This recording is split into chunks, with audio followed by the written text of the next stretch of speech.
Hello everyone, and thank you for the opportunity to send you a message to kick off this year's conference.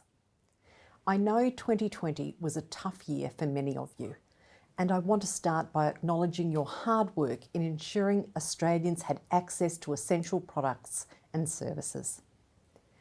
Thank you for being there when we needed you most. I need not overstate the importance of global supply chains.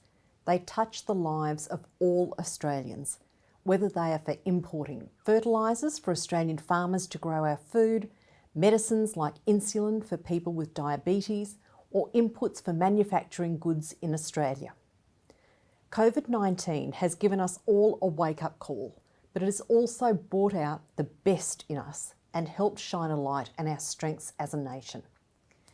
We've seen how government and industry can quickly solve problems when we put our heads together. Last year, as the crisis took hold, businesses pivoted to ramp up domestic production of ventilators, surgical face masks and sanitiser with government support. This experience taught us valuable lessons. Lessons about the value in building partnerships, lessons about tapping into our homegrown capabilities, lessons about how Australians can adapt quickly to digital technologies, and the need to be on the front foot to position Australia to respond to future supply chain disruptions. The government will continue to back businesses while working to build safeguards against disruptions.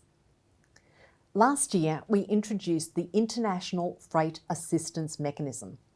It's helped businesses reduce disruptions and maintain access to overseas markets. We've also created a $107 million supply chain resilience initiative, part of our $1.5 billion modern manufacturing strategy. The initiative will ensure Australia is best positioned to respond to future supply chain disruptions.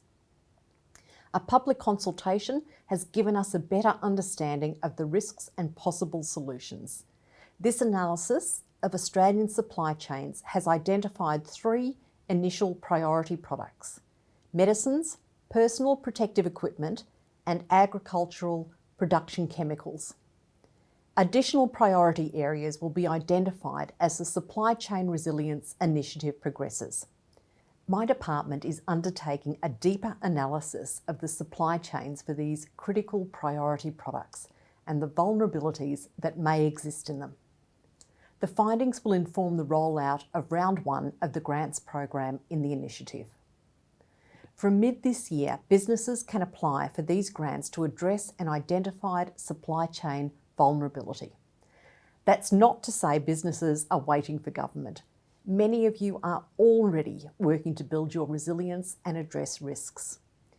It's in everyone's interests that we work together to future-proof Australia's access to supply chains. And that collaborative spirit is right here at your annual conference.